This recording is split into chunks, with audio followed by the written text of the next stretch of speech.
Hello everyone, this is Manav Modi, your bullion analyst. Welcome to the Commodities Buzz. Let's look at how the commodities market has performed in the previous month and our outlook for the month of November. Before we go ahead, don't forget to like, share and subscribe to our YouTube channel and hit the bell icon. Precious metals की बात करें तो हमने gold prices में one of the best months देखे since the month of May on domestic front on the back of black swan events. हमने एक sharp volatility देखी है पिछले महीने में। अगर गोल्ड की बात करें, सोने की बात करें तो 56,000 नीचे में एंड 61,000 के आसपास का भाव रहा ऊपर में। सिमिलरली चांदी में भी ऑलमोस्ट 8,000 रुपये की रेंज रही पिछले महीने में। तो काफ़ी ज़्यादा न्यूज़ और इवेंट्स थे। आइए देखते हैं कि क्या फैक्टर्स थे जिसने गोल्ड और सिल्वर में इतनी ज़्यादा मूव ट्रिगर की है। एक तरफ अगर हम देखें तो फेड ऑफिशियल्स की तरफ से काफ़ी कमेंट्स थे, इंटरेस्ट रेट हाइक एक्सपेक्टेशंस थी जिसकी वजह से मार्केट में एक बिल्डअप था। इन्हीं फैक्टर्स की वजह से डॉलर इंडेक्स और यूएस यील्ड्स में भी एक हमने बढ़त आती हुई देखी। डॉलर इंडेक्स 105 और 107 के रेंज में हमने ट्रेड होता हुआ देखा, जबकि यूएस यील्ड्स 16 साल में पहली बार हमने 5% के आसपास हमने हिट होता हुआ देखा है। एक बहुत बड़ा factor that triggered the market for gold and silver was the Israel and Hamas war, the dispute between the Middle East countries that triggered and unrest panic in the gold and silver prices. Safe haven buying अचानक से आने लगी, एक बहुत ही ज़्यादा spurt हमें आता हुआ दिखा इन दोनों ही असेट क्लासेस में because of the Middle east tension. अगर हम रिसेंट फेड मीटिंग की बात करें तो उन्होंने स्टेटस को रखा है। हमने ये देखा है कि गवर्नर पॉवेल ने थोड़े मिक्स स्टेटमेंट रखे, कहीं ना कहीं ही raised concerns for inflation as well as growth. तो आगे के मीटिंग्स में ये बैलेंस कैसा है वो देखना थोड़ा इंपॉर्टेंट होगा।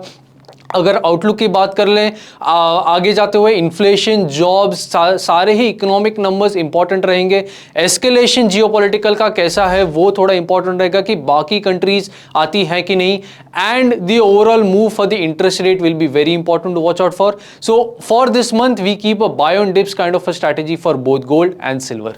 ऑयल प्राइसेस में बहुत ज़्यादा हलचल हमने आते हुए देखी as the sentiments remained a bit divided between the worries about the effect of higher interest rates and जो प्रीमियम बिल्टअप हमने आता हुआ देखा इजराइल और पैलेस्तीन के वॉर के चलते हुए। डेफिनेटली एक बार फिर से इकोनॉमिक कंसर्न्स, ग्रोथ कंसर्न्स हैं थोड़ा बहुत सेंटर स्टेज लेता हुआ देखा, जिसकी वजह से हमने वो जो प्राइसेस में जो प्रेशर है, जो ईज ऑफ है, वो टूवर्ड्स द एंड आता हुआ हमने विटनेस किया है। Prices also got a bit pressurise, जिसकी एक बड़ा फैक्टर है चाइना का जो इकोनॉमिक नंबर है, पीएमआई नंबर्स है, इंडस्ट्रियल प्रॉफिट है, जिसकी वजह से थोड़ा बहुत प्रेशर हमने आता हुआ देखा। WTI स्प्रेड जो है वो सप्लाई ईज ऑफ थोड़ा बहुत सिग्नल कर रहा है, बैक टू 50 सेंट्स है, बैकवर्डेशन में थोड़ा बहुत आ गया है। पिछले महीने की बात करें तो नेचुरल गैस में एक पॉजिटिव क्लोजिंग आती हुई हमने देखी है। प्राइसेस कहीं ना कहीं वेदर फोरकास्ट की वजह से काफ़ी ज़्यादा वोलेटाइल है। कोल्डर वेदर फोरकास्ट की जो रिपोर्ट्स हैं वो प्राइसेस को सपोर्ट कर रही हैं। एक नेक्स्ट मंथ का आउटलुक ले रहे हैं तो अगर हम देखें तो एक साइडवेज मोमेंटम एक्सपेक्ट कर सकते हैं। मार्केट में थोड़ी बहुत क्लैरिटी आनी बाकी है कि अब ये एस्केलेशन, अब ये डिस्प्यूट किस हिसाब से आगे बढ़ेगा। Base metals consolidated for much of the month after a positive start in October. Dollar index का बहुत ज़्यादा प्रभाव रहा। हमने 106 के ऊपर डॉलर इंडेक्स को ट्रेड करता हुआ देखा है, जिसने गेन्स थोड़े बहुत कैप किए मेटल्स के लिए।